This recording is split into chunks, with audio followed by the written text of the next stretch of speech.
Alors bonsoir. Bonjour, bonsoir. Bonsoir. Espagne dans la sainteté. Première édition. Bonjour. Bonjour. Il est 14h31 à Douala au Cameroun, même heure en Espagne, je crois, à Madrid. C'est ça. Que Dieu vous bénisse. Amen. La sœur Linda, bonsoir. Bonsoir. Dis bonjour à la sœur petite sœur Rose. La sœur Louise, bonjour et bonsoir ou bien bonsoir. Bonjour, bonsoir, bonjour. Comment vous allez? Vous avez votre Bible avec vous? Oui. La première édition, il y a l'Espagne dans la sainteté, Maroc dans la sainteté, la France dans la sainteté, Belgique dans la sainteté, Suisse dans la sainteté, l'Allemagne dans la sainteté et tous les autres, Congo dans la sainteté, Gabon dans la sainteté, Canada dans la sainteté et tous ces groupes-là de chaque pays. Vous êtes les premiers aujourd'hui. Que Dieu vous bénisse. Le son, amen. Le son a eu un problème. Le son. Vous m'entendez bien, n'est-ce pas? Maintenant, Oui. 5 sur Très 5. bien même. 5 sur 5. Alors nous allons travailler. Le Seigneur m'a mis à cœur de travailler sur vous, avec vous dans un seul sujet. Un sujet. Je ne sais pas pourquoi il a commencé ainsi avec l'Espagne. On va parler de ces sujets-là avant que on va parler d'un seul instant et puis je vais vous poser la question par la suite. J'ai comme l'impression que vous avez une situation comme ça, mais c'est pour cela que nous allons parler de cela. D'accord? Alors que Dieu vous bénisse. Vous êtes content, n'est-ce pas? Ouais. Très contente. Alors, tous ceux qui nous écoutent, donc, qui sont du côté de l'Espagne, s'ils veulent se joindre dans ces groupes, il suffit de créer le compte WhatsApp, le compte Skype et envoyer pour qu'on les joigne dans ces groupes-là. Espagne dans la sainteté. Prenons donc la Bible, alors lisons le livre de Luc au chapitre 5. Luc. Vous savez que Luc, ça veut dire Lucas, non? Lumière, n'est-ce pas? C'est ça. Ah, ça veut dire lumière. Oui. Ok. Wow. C'est lui qui donne la lumière. Donc il faut qu'il donne la lumière. Il faut qu'il nous donne la lumière. Que Dieu vous bénisse, que Dieu bénisse. Ça fait longtemps, je ne vous ai plus vu. Oui. Amen. Très longtemps. Alors si les gens veulent se joindre, pour ceux qui sont de l'Espagne, ceux qui sont particulièrement dans le pays, l'Espagne, qui veulent se joindre, il suffit de créer un compte Skype et envoyer à Junior, n'est-ce pas? Retrouver Junior. Pourquoi c'est la rose là pleure? Junior c'est J-U-N-H-I-O-R-S avec le chiffre 3. Junior J-U-N-H-I-O-R-S. Bonsoir, Luc chapitre 5, on commence. Qui va lire? Verset. À partir du verset 1, on va prendre un sujet là-bas. J'ai coupé le micro là, comme la petite pleure. Exact. Tu as très bien fait. Donc, que Dieu te au bénisse. moment d'intervenir, Voilà, et que ça serve aussi d'exemple pour tous ceux-là. Je crois que c'est bien, tu as très bien fait. Lorsqu'on appelle pour partager, s'il y a le bruit de son côté, on coupe le micro pour que ça ne dérange pas les autres. Que Dieu te bénisse vraiment pour cette promptitude. Amen. Amen. Alors la sœur Louise, est-ce que tu peux nous lire donc le chapitre 5, verset 1 à 6? Verset 1 à 6. C'est ça. Un jour, Jésus se tenait au bord du lac de Génézareth et la foule se pressait tout autour de lui pour écouter la parole de Dieu. Il vit 2 barques sur la rive. Les pêcheurs en étaient descendus et levaient leurs filets. Jésus monta dans l'un des barques qui appartenait à Simon et pria celui-ci de s'éloigner un peu du bord. Jésus s'assit dans la barque et se mit à enseigner la foule. Quand il eut fini de parler, il dit à Simon, avance la barque à un endroit où l'eau est profonde. Puis toi et tes compagnons jetez vos filets pour pêcher. Simon lui répondit, Maître, nous avons travaillé toute la nuit sans rien prendre. Mais puisque tu me dis de le faire, je jetterai les filets. Ils les jetèrent donc et prirent une si grande quantité de poissons que leurs filets commencèrent à se rompre. Amen. Amen. Amen.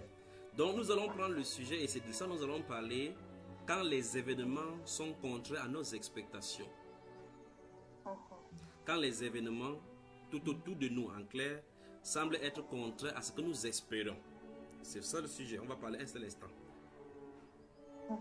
Comme c'est la première édition et que vous avez l'honneur d'ouvrir le bal, je ne dois pas durer. Et par la suite, je veux que vous commentiez cela parce que je vais parler de ces sujets, ce que le Saint-Esprit m'a mis à cœur pour vous en Espagne. Je ne dois pas durer parce que vous savez très bien comment je dure trop dans les enseignements, non? Oui, je comprends. Merci. Ça m'a Alors, nous voyons ici les apôtres. Ça, c'est l'appel, le premier contact, l'un des premiers contacts entre le Seigneur et les apôtres, Pierre, Jean et Jacques. Nous voyons comment la Bible déclare que Simon Pierre a prêché toute la nuit. Parce que le renseignement qu'il nous donne ici, c'est qu'ils ont péché toute la nuit. Le verset 5 nous dit, Simon lui répondit, Maître, nous avons travaillé toute la nuit sans rien prendre. Là, la réalité, ils étaient des pécheurs professionnels. Donc, ils savaient exactement de quoi il était question, de quoi ils parlaient. Ils étaient des pécheurs professionnels. Donc, la réalité lui montrait une réalité. Il connaissait exactement ce qu'il en est parce qu'il a effectivement péché toute la nuit. Parce que le poisson n'aime pas le bruit. Il faut qu'il parte très tôt, pêcher le poisson, enfin, pour trouver le poisson, alors qu'il n'y a pas encore de bruit. Le poisson monte et là, ils peuvent maintenant rentrer. Alors, ils ont passé toute la nuit sans rien pêcher. Mais il dit, mais sur ta parole, je jetterai le filet. Donc ici, c'était la réalité contre la parole du Créateur. Parce que Jésus a dit, jette le filet. Jésus ne lui a pas expliqué que jette le filet, tu auras de poisson. Jésus savait effectivement qu'ils ont débattu toute la nuit. Parce qu'en fait, il les a trouvés en train de laver le filet pour les ranger. Parce que, humainement parlant, c'était déjà fini pour eux.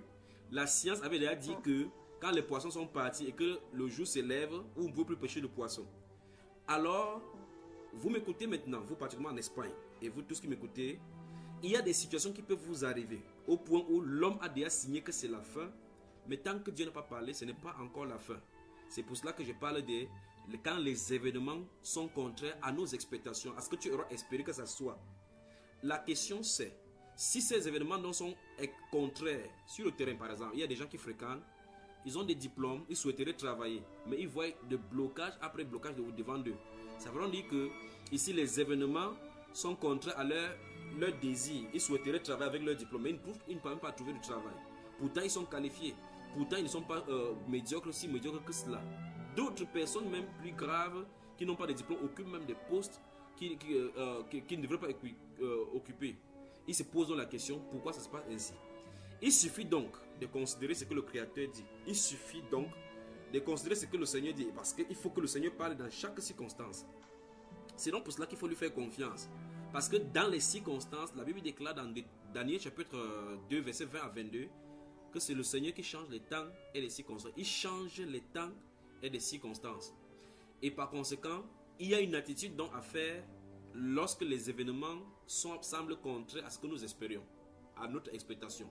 Ça peut être dans le foyer, ça peut être dans la vie spirituelle, ça peut être dans le lieu de service, ça peut être dans le cadre de la santé. Par exemple, vous pouvez aller à l'hôpital, on vous fait un diagnostic, on trouve une maladie inguérissable selon la science. Mais il est dans la Bible un verset qui dit que tout est possible à celui qui croit. Un autre verset nous donne le renseignement que rien n'est impossible à Dieu. Ça suppose donc que quand les médecins disent qu'on ne peut plus rien faire, la réalité dit que en fait, on ne peut plus absolument rien. Maintenant, il faut que le Créateur parle. Et chaque fois quand le Créateur parle, les événements se mettent en place. Voici une preuve claire du fait que quand le Créateur parle, sa parole est créatrice. Parce que dans ce même lieu où ils avaient pêché toute la nuit sans poisson, s'est retrouvé des poissons au point où quand ils ont tiré le filet se rompaient. Donc il faut que le Créateur parle dans une circonstance ou bien pendant une circonstance qui semble contraire à notre expectative. C'est-à-dire en clair, ma chère soeur, mes chers frères, si les circonstances semblent être mauvaises selon nos pensées, nous devons nous attendre uniquement au Créateur. Parce que c'est lui qui contrôle les circonstances et c'est lui qui peut changer les circonstances. Vous me suivez bien? Allons voir donc un deuxième événement donc dans le livre de Luc, toujours le livre de Luc au chapitre 8. Chapitre 8. Chapitre 8. Luc chapitre 8. Que Dieu vous bénisse vraiment pour ces premières Amen. sainteté à l'Est.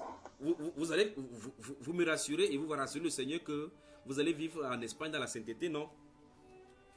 Amen. Et ceux dont qui nous écouteront et qui vous écouteront également dans tous les autres pays, Maroc, Congo, Gabon, Belgique, Canada, États-Unis et tous les autres pays du monde, Côte d'Ivoire, Cameroun, est-ce que vous leur dites également qu'ils vivent dans la sainteté de la même façon que vous? Amen. Parce que dans cette période-ci, Dieu a quelque chose à dire derrière la sainteté. La sainteté a une conséquence terrible du revêtement qui est en train de se préparer. Donc Dieu appelle son peuple à la sainteté. Luc chapitre 8, verset 40 et suivant. Verset 40 et suivant. Jusqu'au verset 48. Hein? De 40 à 48. Oui, en fait, jusqu'au dernier, mais on va prendre jusqu'au 48 parce que en fait, je vais expliquer tous les circonstances qui sont. Allons-y, ma soeur, lis. Au moment où Jésus revint de l'autre côté du lac, la foule l'accueillit, car tous l'attendaient. Un homme appelé Jairus arriva alors. Il était chef de la synagogue locale. Il se jeta aux pieds de Jésus et le pria de venir chez lui, parce qu'il avait une fille unique âgée d'environ 12 ans qui était en train de mourir. Pendant que Jésus s'y rendait, la foule le pressait de tous côtés. Il avait là une femme qui souffrait de perte de sang depuis 12 ans. Elle avait dépensé tout ce qu'elle possédait chez les médecins, mais n'avait pu la guérir. Elle s'approcha de Jésus par derrière et toucha le bord de son vêtement. Aussitôt, sa perte de sang s'arrêta. Jésus demanda, « Qui m'a touché ?» Tous niaient l'avoir fait, et Pierre dit, « Maître, la foule s'entoure et te presse de tous les côtés. » Mais Jésus dit, « Quelqu'un m'a touché, car j'ai senti qu'une force était sortie de moi. » La femme vit qu'elle avait été découverte. Elle vint alors toute tremblante et se jeta aux pieds de Jésus. Elle lui raconta devant tout le monde pourquoi elle l'avait touché et comment elle avait été guérie immédiatement. Jésus lui dit, « Ma fille, ta foi t'a guérie, va en paix. » Voilà, continuons. Deuxième volet des témoignages, continuons parce que les deux sont juste à poser. Ok. Tandis que Jésus parlait ainsi, un messager vint à la maison du chef Jairus et dit à celui-ci, « Ta fille est morte. Ne dérange plus le maître. » Mais Jésus l'entendit et dit à Jairus, « N'aie pas peur, crois seulement et elle guérit.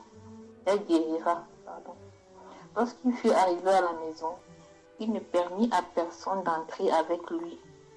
Et si ce n'est Pierre, à Jean, à Jacques et au père de la mère de l'enfant. Tous pleuraient et se lamentèrent à cause de l'enfant. Alors Jésus dit, « Ne pleurez pas, elle n'est pas morte, mais elle dort. » Ils se moquèrent de lui, car savaient qu'elle était morte. Mais Jésus la saisit par la main et dit d'une voix forte, « Enfant, lève-toi. » Elle revint à la vie et se leva aussitôt. Jésus lui ordonna de lui donner à manger. Ses parents furent remplis d'étonnement, mais Jésus leur commanda de ne dire à personne de ce qui s'est passé. Amen. Amen.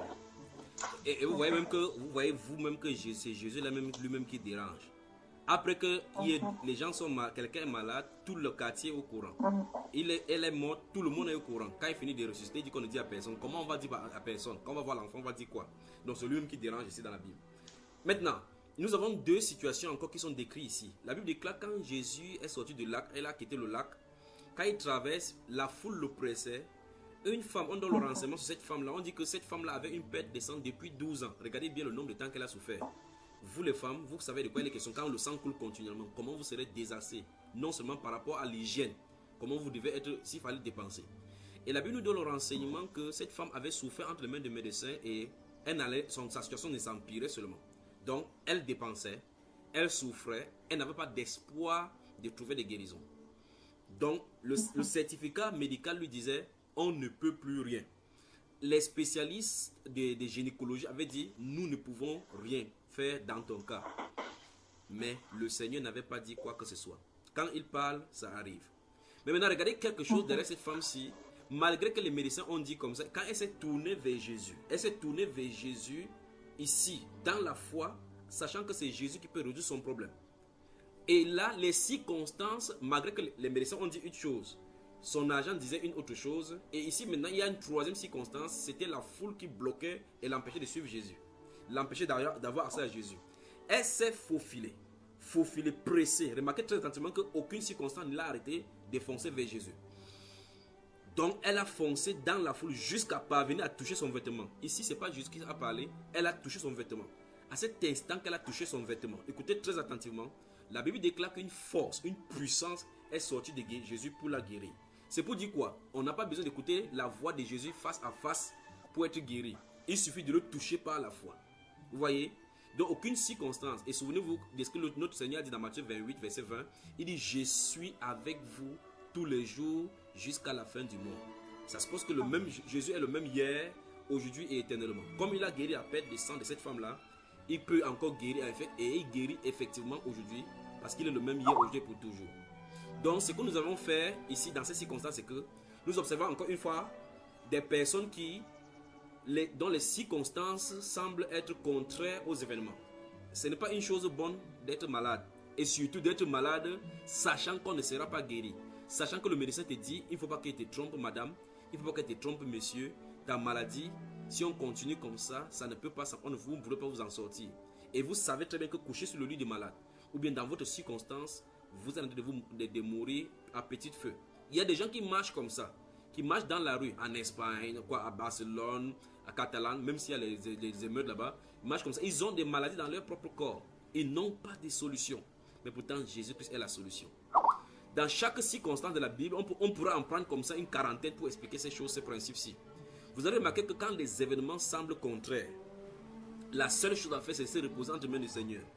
Le temps me manque de parler de l'apôtre Pierre, qui était en prison dans Actes chapitre 12, et que la Bible déclare qu'on avait mis 4 escouades pour le garder. Ça veut dire qu'il n'y avait pas même s'il avait la pensée de s'échapper, c'était chose quasi morte. Qu'est-ce qu'il a fait? Il s'est abandonné entre les mains du Seigneur. Et même quand il était à l'intérieur de la prison, on l'avait encore enchaîné. Dieu a délégué un ange qui a ouvert la barrière pour le faire sortir. Donc, quand vous êtes sur le regard de Dieu, Dieu n'a pas encore dit son dernier mot. C'est donc pour cela qu'il dit, toutes choses concourent au bien de ceux qui aiment Dieu, de ceux qui sont appelés selon son dessein. Si vous avez été appelé selon le dessein de Dieu, aucune circonstance ne doit vous abattre au point où vous voulez lâcher la foi. Les circonstances doivent plutôt vous pousser à presser davantage comme cette femme-ci. Presser davantage pour toucher au Seigneur Jésus. C'est ce que le Seigneur veut pour vous en Espagne aujourd'hui. Donc, aucune circonstance ne doit vous abattre. Le renseignement également dans ce livre de Luc au chapitre 8 nous dit que c'est un homme, Jairus, qui a appelé Jésus et c'est au courant de sa marche que cet événement de cette femme-ci s'est passé. Mais pendant que Jésus causait avec cette femme-ci, il dit, qui m'a touché? Les gens disaient que tout le monde te touche. Vous voyez que chacun peut citer Jésus. Chacun peut chanter le nom de Jésus, mais vous chantez différemment. Chacun peut appeler Jésus, mais vous appelez différemment. Tout le monde le touchait là-bas. Mais elle avait touché de façon particulière au point où la puissance est sortie. Il y a quelqu'un qui va dire que non, je prie chaque jour, il n'y a pas de réponse. Une autre personne dit que quand je me mets à genoux, je prie, j'ai des réponses. Vous dites, quel style de prière faites-vous? Parce que celui-ci sait effectivement qu'il se remet totalement, tout son cœur, toute son âme au Seigneur Jésus, parce que c'est le Seigneur qui peut changer ces circonstances. Lorsqu'on est négligent dans la prière et qu'on ne comprend pas que lorsqu'on va à la prière, comme le livre d'Hébreux, chapitre 4, verset 16, que si on s'approche de lui, qu'on croit qu'il existe et qu'il est le rémunérateur de ceux qui le recherchent. Alors, lorsque vous allez vers lui, il faut que vous allez avec cette expectative, avec ce qui est dans le cœur. Je m'en vais vers le Seigneur, je dois sortir avec les réponses parce que en dehors de lui, je n'ai plus personne. C'est ce que l'apôtre Pierre dit dans Jean chapitre 6, verset 69 et suivant, lorsqu'il a dit, à qui d'autre irions-nous? Ok, si tu nous chasses à côté de toi, toi qui as la parole de la vie, on va aller chez qui? C'est lui qui a la parole de la vie, celui qui a la solution sur n'importe quoi. Dans Marc chapitre 1, verset 40 à 41, il a trouvé un lépreux et le lépreux est venu vers lui, il a dit, Seigneur, si tu veux, tu peux me rendre pur. La Bible déclare, Jésus aimé de compassion lui a dit, je le veux, sois pur. Et il fut pur. Donc en toutes circonstances, quand les événements semblent contraires à tout ce que nous pouvons penser, vous dormez mal. Souvenez-vous d'une seule chose, si Satan pouvait vous tuer, c'est qu'il ne pouvait pas vous permettre que vous grandissiez jusqu'à présent pour le faire. Il y a un plan et un pourquoi Dieu vous a permis que vous soyez là où vous êtes aujourd'hui. Donc il faut attendre tout simplement. Savoir attendre en silence, mais dans la foi. En silence, mais dans la fermeté. En silence, mais dans la patience, le secours du Seigneur Jésus. Il ne rejette personne. Il a dit qu'il se tient auprès de nous pour tous ceux qui l'invoquent, mais de tout leur cœur. Donc aucune circonstance ne doit nous dérober des regards de Dieu. Mais plutôt, les circonstances doivent nous pousser plutôt à se saisir de lui comme notre bouclier et notre seul rempart. À chaque fois que les événements semblent contraires dans nos vies, il ne faut pas écouter la voix des circonstances, mais il faut écouter la douce voix du Saint-Esprit qui dit « Ne crains point, crois seulement ». Cette circonstance-là changera les données. Et les données seront changées en ta faveur au point où tu vas te lamenter d'en avoir pas eu foi au grand Dieu qui change les circonstances. Qu'est-ce que la Bible nous donne comme renseignement? La Bible déclare pendant que Jésus causait encore avec cette femme, parce qu'il discutait, il voulait donner le renseignement. En fait, Jésus savait qui il était question. Jésus savait ce que cette femme souffrait. Il voulait donner le renseignement à ceux qui étaient à côté de lui et à nous aujourd'hui, pour qu'on comprenne ces principes qu'il en est d'enseigner. Il dit, qui m'a touché? Les autres disent, oh Seigneur. Les disciples disent, oh Seigneur, tout le monde te touche. Il dit, non. Je sais qu'une force est sortie de moi parce que quelqu'un m'a touché. Elle est venue se présenter et dit, c'est parce qu'il souffre depuis le sang de 12 ans. Je me suis dit que si elle touche, je serai guéri. Vous voyez cela? Il dit, ma fille, ta foi. Écoutez bien comment il appelle cette femme-là. Il dit, ma fille. Donc vous voyez que c'est Dieu qui parle directement. Il dit, ma fille, ta foi t'a sauvée. Tu vois, vous voyez, n'est-ce pas? Alors, le Seigneur a parlé à sa circonstance et sa situation a changé. Mais qu'est-ce qui s'est passé du côté de cette femme? Elle a cru que, malgré les circonstances négatives, les choses pouvaient changer. C'est ça qui a produit le résultat de ce qu'il en était. Pendant qu'ils étaient en train de discuter, maintenant, les gens sont sortis donc de la maison de Jairus, parce que sa fille également, qui avait 12 ans, était malade. Ils sont venus dire, n'importune plus le maître, ne le dérange plus. Donc ici, il reste seulement à enterrer. On doit la mettre à la morgue, faire de bons deuils pour cette jeune fille-là. Mais Jésus n'avait pas encore dit le dernier mot. Les circonstances avaient eu le dessus, au point où sur le plan humain, c'est les pleurs seulement et des lamentations, les tristesses et les angoisses dans l'âme pour aller enterrer l'enfant à sa dernière demeure, comme le Créateur avait dit, vous êtes poussés, vous retournerez à la poussière. Mais une parole donnée et l'enfant revient à la vie. Maintenant, la circonstance, on vient informer et tout le monde entend. 1. L'enfant était malade. 2. Maintenant l'enfant est mort. Jésus a entendu, la foule a entendu, le monsieur a entendu. Mais Jésus a dit, ne crains point, crois seulement. Vous voyez, ne crains point, crois seulement. Souvenez-vous de ceci, l'enfant est réellement mort. Les circonstances sont réellement vivantes de façon négative pour ce monsieur. Imaginez un père d'enfant qui a cette fille unique, qui a élevé son enfant, dépensé de l'argent, cette jolie fille avec la joue douce, qui a les souris perçantes, avec des cheveux qui tombent tout autour du cou, avec qui jouait avec son papa, et que subitement, le souffle quitte cet enfant. Imaginez comment le père peut être. Imaginez si ce père-là venait d'avoir un travail, on va comment la famille peut dire qu'il est entré dans la sorcellerie, dans la franc-maçonnerie, il a tué son enfant pour avoir du travail, tout ce qu'on peut dire tout autour, alors que le père ou la mère n'en savent rien. Mais ces circonstances-là sont contrôlées par Dieu. Et comme les circonstances sont entre les mains du Seigneur, qu'est-ce que nous devons faire? Nous ne devons pas lutter contre les circonstances. Nous ne devons pas pleurnicher sur les circonstances. Nous ne devons pas nous attarder contre les circonstances. Nous devons nous soumettre au Seigneur. Ceci dit, beaucoup de personnes font l'erreur de mentionner chaque fois les circonstances en répétant les circonstances. Ils s'attellent à la circonstance alors que Dieu il veut que cette circonstance le conduise plutôt à elle. Remarquez très attentivement que l'apôtre Pierre n'est pas resté dans la circonstance en disant chaque matin on n'a pas pêché le poisson. Non, non, non. Il a dit suis ta parole. Lorsque Jésus a parlé à cette femme-là, quand les médecins ont parlé, elle est rentrée. Elle n'est pas rentrée chez elle pour aller pleurnicher. Non. Quand elle a suivi que Jésus passait par là, elle a dit que ici, ça passe ou ça casse. Elle a foncé vers Jésus.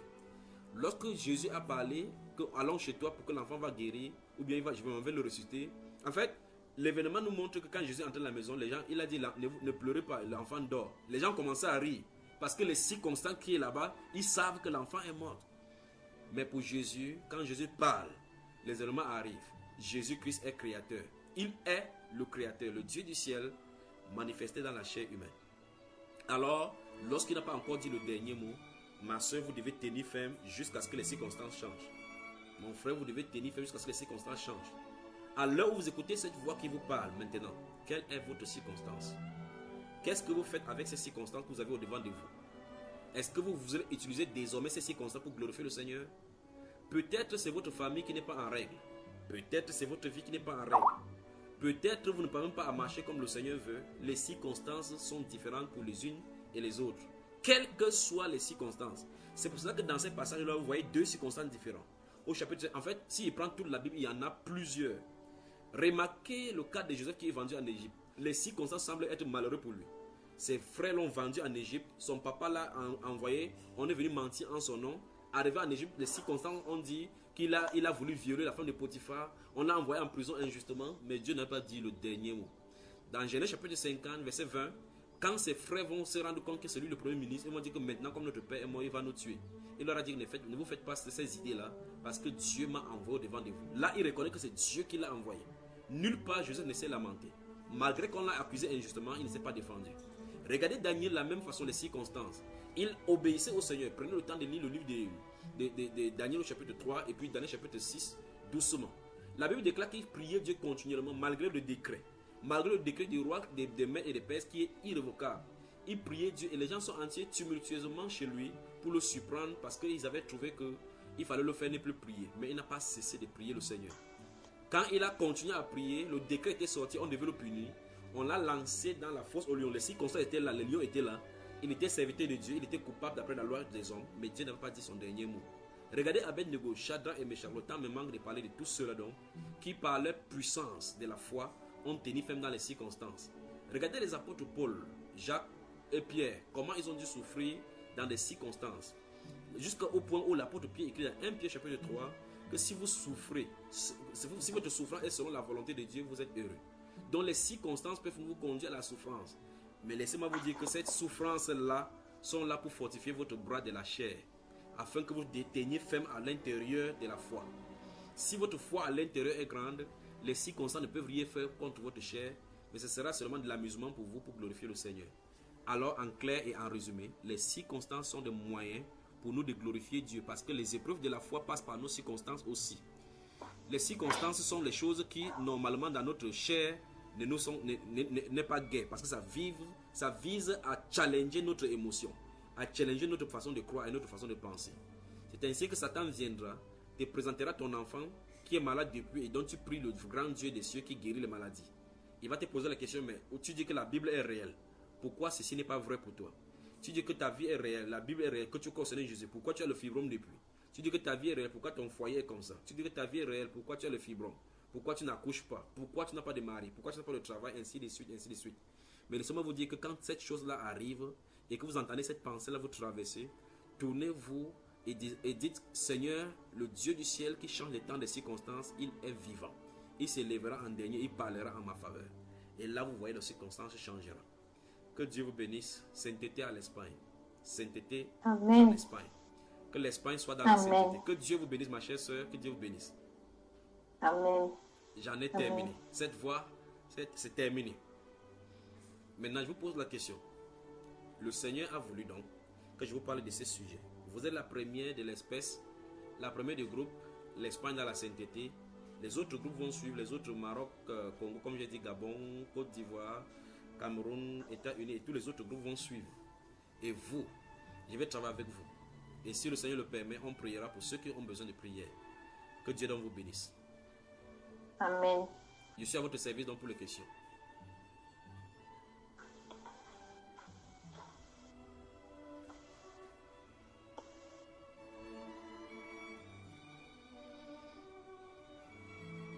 À Sœur Louise, des questions? Oui, bien sûr, oui. Mon frère, il y a tellement de questions que je ne sais pas si je pourrais poser toutes les questions. Oui. Donc, moi, spécialement,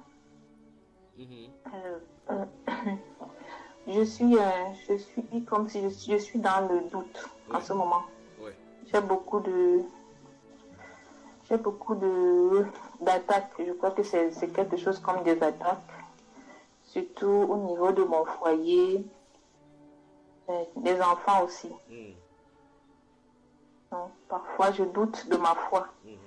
Je me dis, est-ce que ça va aller? Est-ce que c'est comme ça? Il y a des moments où je veux faire même des choses qui ne sont pas bien. J'ai des envies tellement de faire des choses qui ne sont pas bien pour une chrétienne.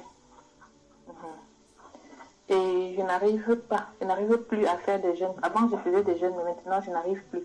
C'est lorsque je veux commencer un jeûne qu'il y a quelque chose qui m'empêche de faire le jeûne. Donc, j'ai besoin de conseils, de prière. Oui, ne t'inquiète pas, la prière vient après le conseil ici. Je te pose la question, tu te trouves où là maintenant, au travail? Oui, je suis au travail. Quand tu vas aller au travail, tu ne parviens pas à trouver le moyen de locomotion pour y arriver. Qu'est-ce que tu fais?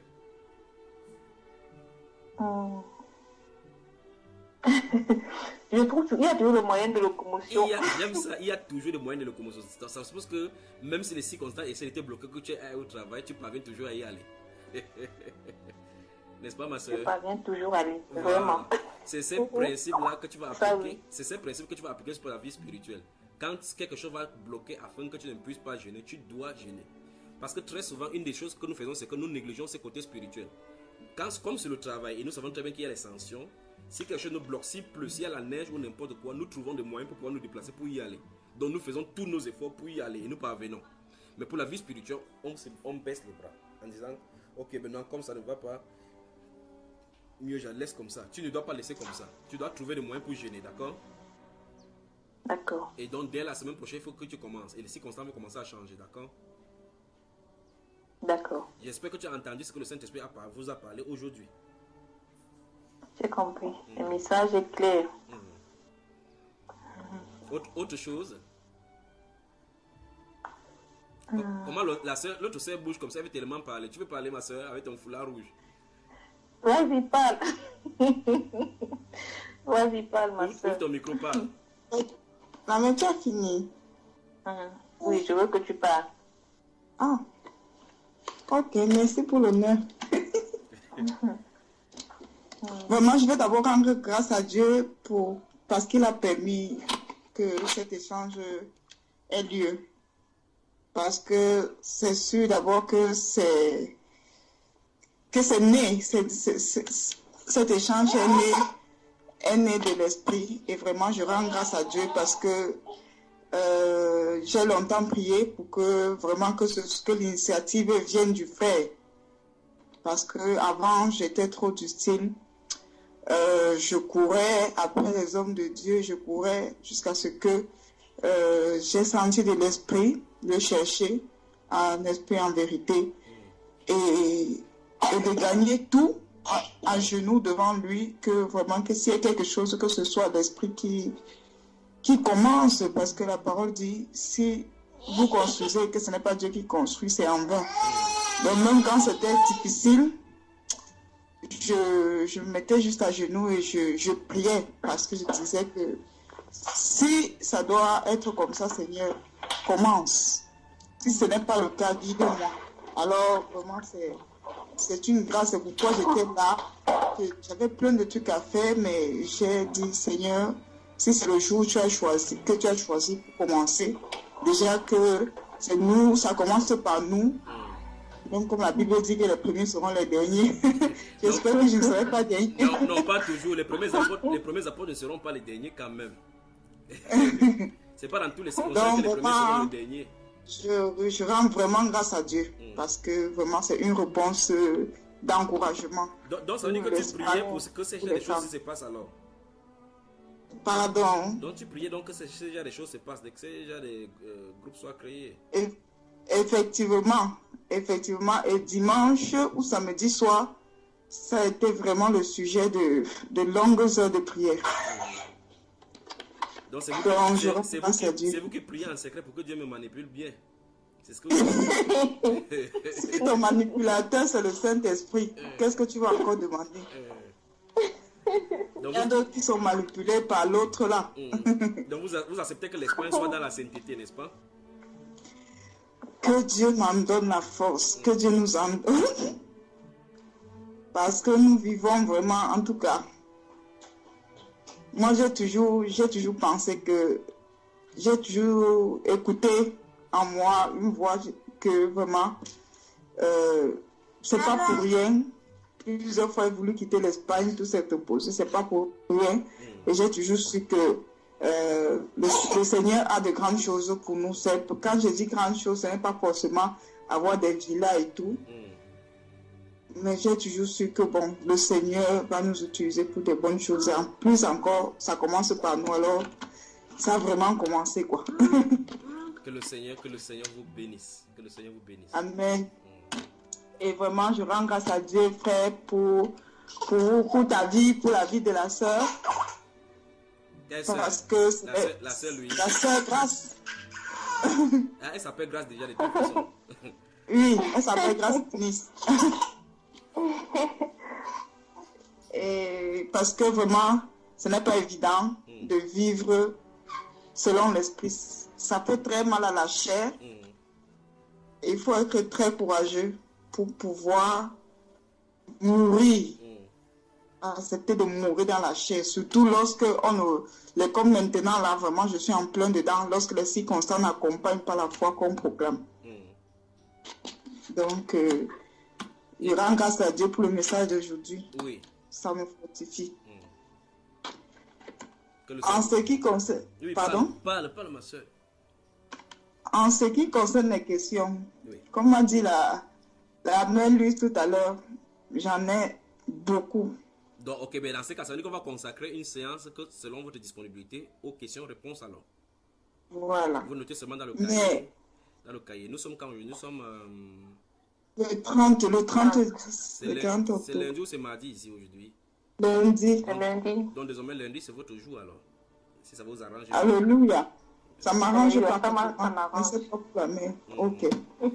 Ça m'arrange parce que le lundi je suis moins libre. Voilà. Alors maintenant s'il arrive que lundi approche, peut-être dimanche, écrivez déjà dans le groupe pour me rappeler que demain telle heure comme ça, j'arrange mon programme en fonction. D'accord? Comptez sur moi. Même si je suis dans n'importe quelle partie du monde, on va tenir ce programme s'il plaît à Dieu, d'accord? Amen. Le programme peut se faire en soirée, frère Julien. Non, ça dépendra de vous.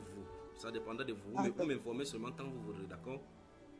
Parce que maintenant, je n'ai pas de boulot. Oui. Donc, je suis à la maison. Mais il se pourrait que je commence à travailler. Donc, les horaires peuvent un peu bousculer. Il n'y a pas de problème. Il n'y a pas de problème. C'est pour ça qu'on doit être flexible. S'il arrive que les circonstances changent, on change la l'horaire. D'accord? Même chose pour ceux de la France également. La France dans la sainteté, le Maroc dans la sainteté, le Congo dans la sainteté. On va faire la même chose pour eux également. Il faut que chaque pays en profite, d'accord? D'accord. Que Dieu vous bénisse. Bon,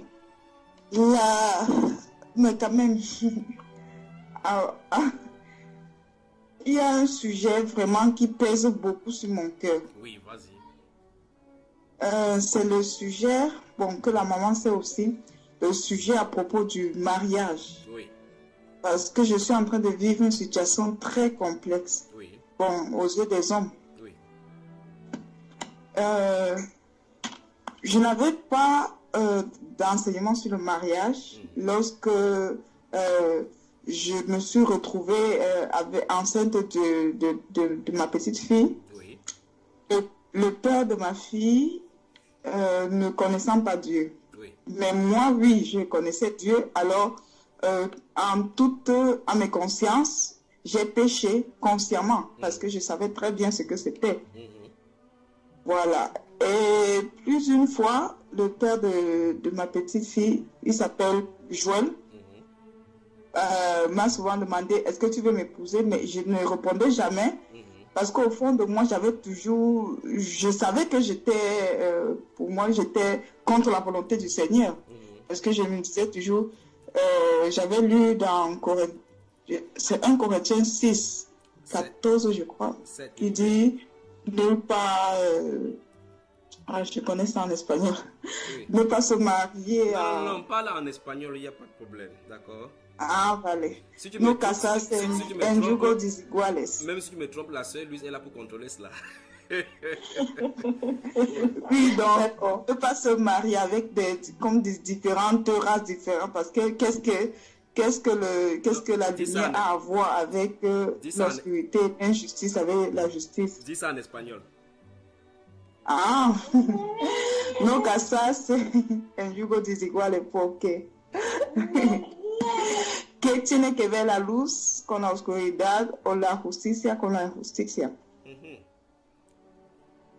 Voilà. Et quand tu as lu ça, la question est posée, ou bien l'injustice et l'injustice, la justice et l'injustice, quel rapport entre la justice et l'injustice? Tu n'as pas pu répondre, non? Oui, j'étais confrontée toujours à ça parce que une fois que tu as déjà lu, c'est difficile d'agir comme si tu ne connaissais pas. Alors, même en allant vivre dans la maison, j'avais beaucoup de problèmes de santé et tout. Bon, j'étais un moment vraiment de trouble parce que j'étais sortie de l'assemblée où j'allais. Il y avait tellement de choses. Spirituellement, j'étais très perturbée. C'est là où je tombe enceinte et je commence à avoir les problèmes avec la grossesse. Ça va, mon bébé? Parce que le père, bon, je vais abréger. Et puis, je vais vivre avec lui sous sa demande. Mais tout au fond de moi, je voulais me convaincre que, bon, comme c'est le père de l'enfant, c'est mieux que je reste. Je ne vais pas condamner. L'enfant n'a pas décidé de vivre. Mais tu vois donc que, tu vois donc que lorsqu'on connaît la vérité, même si tu essaies de faire comme si tu n'as pas connu la vérité, tu connais quand même la vérité. C'est au fond de toi. Quand c'est au fond de toi, tu ne peux pas battre la vérité. Oui, bon, la conséquence, c'est que pour finir, je sors de la maison parce que, franchement, c'était un choc, comme de deux règnes, parce que tout ce que je faisais était concret, ce que lui faisait. Et moi, je ne supportais pas, parce que je prie, et plus je prie, plus je suis mal. Alors, pour finir, j'avais tellement prié, je priais, et puis... un jour, j'ai eu un rêve où je vois vraiment comment je sortais de sa maison et je venais ici à Barcelone. Je suis un pasteur avec qui qui était dans l'assemblée où j'étais à Madrid. Bon, j'ai vu le rêve, mais après je suis allée plutôt chez mes frères parce que quand je suis sortie, j'ai dit à 7 mois de grossesse, où est-ce que je vais aller? Je suis allée chez mes frères en France. En France, en Allemagne et tout. Pour finir, on voulait faire les mauvaises façons d'obtention des papiers et tout. Le Seigneur a bloqué tout parce que pour finir, ça n'a pas marché. Et je suis revenue à Barcelone justement exactement où j'avais vu dans le rêve.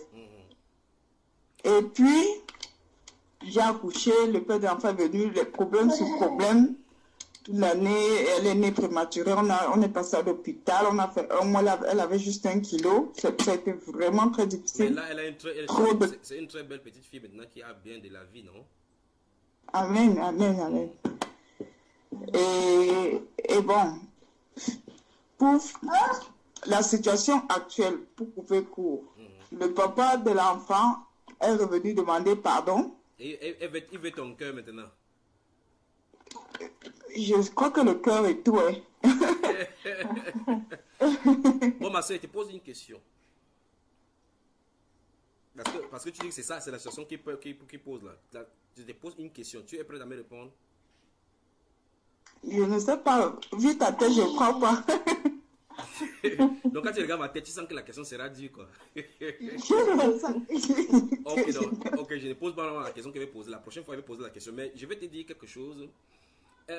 Avec ton expérience dans cette affaire, je ne parle pas de toi maintenant. Il y a des gens qui nous écoutent maintenant, des jeunes filles qui nous écoutent maintenant, qui sont chrétiennes justement, qui se font courtiser par des jeunes garçons qui ne sont pas chrétiens. Quel conseil peux-tu leur donner?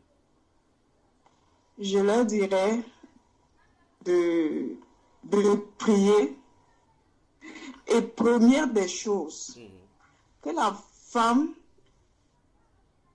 ne prie pas en disant, Seigneur, je veux me marier, je veux un mari, mais plutôt qu'elle cherche à être une femme selon le cœur de Dieu. Et là, le Seigneur se chargera de lui mettre quelqu'un, puisqu'il a dit lui-même, il n'est pas bon que l'homme soit seul.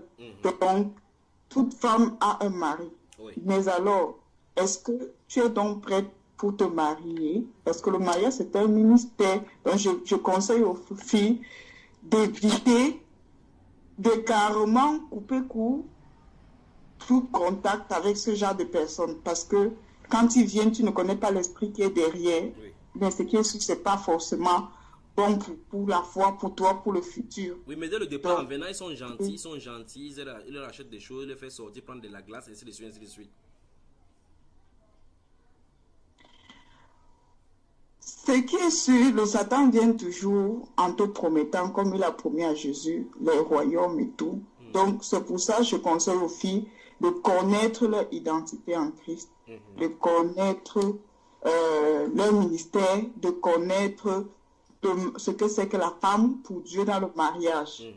Et si déjà elle connaît ça, je pense que si son cœur est vraiment selon Dieu, elle ne va même pas supporter. C'est un peu comme moi que, bon, j'étais vraiment troublée. Mais quand je suis arrivée, je n'arrivais même pas à supporter. Je ne le supportais pas, je ne pouvais plus le voir. Je n'avais même plus à dormir sur le même lit parce que la vérité me confrontait. Mais attends, je pose une question côté concernant. Toi, sachant que c'était un mondain ou bien c'était un païen, et toi, chrétien, connaissant la vérité, comment tu as pu faire pour aller une fois, deux fois, trois fois? Comment? Rien ne s'est passé dans ton cœur? Voilà, c'est pour ça que je dis qu'elle n'accepte même pas le début. Voilà. Parce que quand une fille est perturbée, surtout quand on dit souvent, comme prêcheur, parce que là, quand tu te fais déjà contaminer, il y a une ligne très fine.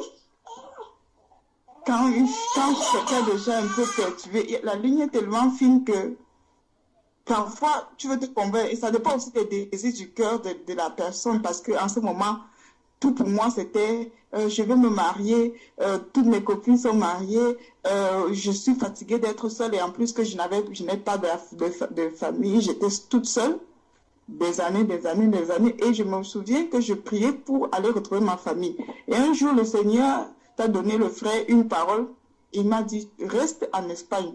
J'ai dit, mais Seigneur, je dois rester en Espagne. Je n'arrive pas, je n'ai pas de travail, je n'ai rien. Donc, toutes ces questions, juste comme le message que le Seigneur vient de donner à l'Espagne, toutes les circonstances étaient contre. Alors, j'ai agi dans la chair. J'étais très fâchée, je me souviens, j'étais très fâchée contre Dieu. Alors que j'étais dans un jeûne.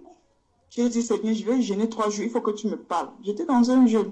J'ai ramassé tout ce que j'avais dans la chambre, tous mes bijoux, tous les produits de beauté. J'ai jeté tout.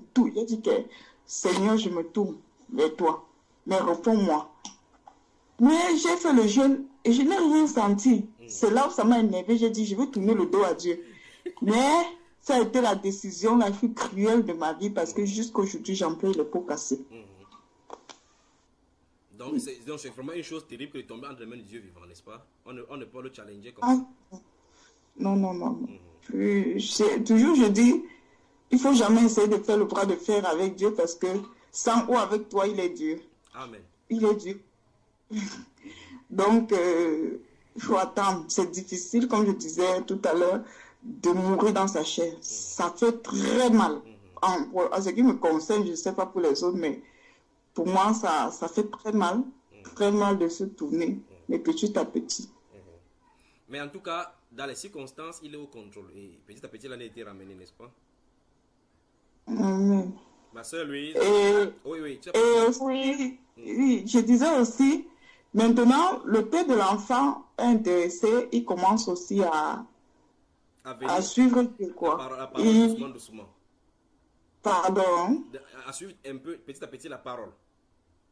Oui, il est intéressé, il essaye de se rapprocher. Parce que franchement, on n'avait pas de sujet de conversation. Oui. Parce que tout ce que moi je sais, je veux seulement parler de Dieu. C'est-à-dire, c'est comme si je ne sais plus rien, je suis absorbée. Mais lui, je mets la musique chrétienne, il enlève.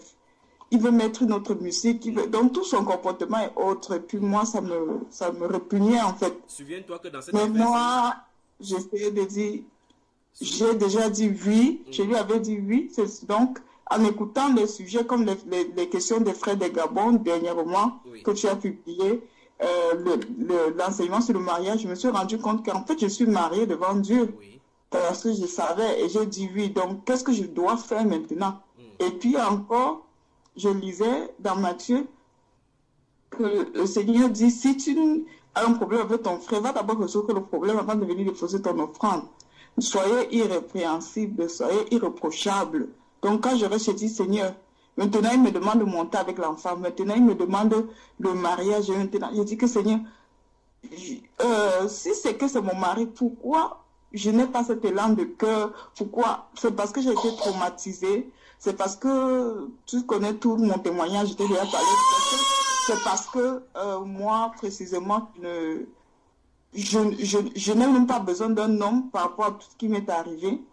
Ou qu'est-ce qui se passe? Je suis un peu perturbée. J'ai tellement prié, j'ai jeûné. Et 2 fois dans le jeûne et après le jeûne, j'ai eu un rêve. Et la première fois, j'étais toujours chez lui. Et puis, on a eu une très grande dispute. Donc, il se fâchait toujours, comme d'habitude. Et il m'a abandonné. Il sortait de la chambre, il se fâchait. Le deuxième, après le jeûne, j'ai prié, je me suis levée dans la nuit. Le rêve était très long. J'ai vu comment on se mariait. Et j'étais chez lui. Mais le fait, c'est que moi, je voulais toujours sortir. Et lui, il voulait toujours m'empêcher que non, restons, ça peut passer. Mais je voulais toujours sortir. Je ne comprends pas pourquoi. J'ai tellement posé la question au Seigneur. Donc le problème, c'est moi. Qu'est-ce qui se passe? Je ne comprends pas. Je dis, avant, il ne voulait pas savoir. Maintenant, c'est lui qui est en train de chercher. Je veux connaître Dieu. Je veux enseigner moi qu'il y a les heures de prière, des études bibliques. C'est lui qui se connecte sur Skype. Je dis, Seigneur, qu'est-ce qui se passe? J'ai tellement prié pour lui. Aujourd'hui, il croit, mais c'est comme si, je ne sais pas si c'est à moi ou... Bon, ma soeur, Donc, souviens-toi que j'ai une question qui va te poser, mais comme tu ne veux pas la question, je vais la poser une de ces fois. Mais en attendant, ces circonstances-ci, on va contrôler ça avec une lunette. Je sais que la lunette a 2 paires, n'est-ce pas? Une paire d'espagnol, une paire de catalan. On va suivre cet événement-là à la loupe, d'accord? d'accord. Que Dieu te bénisse. Mais ça va se résoudre bientôt, très bientôt, ça va se résoudre. Et tu seras en paix, totalement en paix, d'accord? Amen. Ma sœur Louise, Oui, mon frère. comment ton visage brille comme ça? Merci, mon frère. C'est la grâce de Dieu. Je ne savais pas que ça brillait. Que le Seigneur te bénisse, d'accord? Amen. Bon, qu'est-ce qu'on peut dire ce soir pour la première édition? Gloire à Dieu et assimilons le message. Continuons dans la prière. S'il y a les chrétiens en Espagne, dans l'Espagne qui voudraient se joindre à nous, qu'est-ce qu'on va le faire? On les joint dans le groupe, n'est-ce pas? Bien sûr, le frère. C'est vrai qu'ici, dans cette ville, je connais seulement une sœur. Je vais un peu essayer de lui en parler, mais comme une nouvelle ici. Oui, ce sont les gens que toi tu connais. Il y a des gens que c'est le Seigneur qui connaît, d'accord? Alléluia. N'essayez pas de connaître. N'essayez pas de parler aux gens. Laissez les gens venir, d'accord? D'accord. N'allez pas recruter les gens. N'allez pas recruter les gens pour qu'ils viennent me créer des problèmes avec les problèmes. Laissez les gens que Dieu les envoie, d'accord? D'accord. Alors que le Seigneur vous bénisse, que le Seigneur vous bénisse, que le Seigneur vous bénisse. Excellente journée en Espagne. Amen. Amen. Shalom. Shalom. Souvenez-vous que l'Espagne. Shalom à tous les frères là-bas. Amen. Amen. Amen. Souvenez-vous que vous devez vivre dans la sainteté. Et c'est la sainteté qui amène constamment et permanemment la présence de Dieu en vous et autour de vous. Amen. Amen. Soyez bénis. Amen. Shalom. Shalom, shalom, shalom, shalom.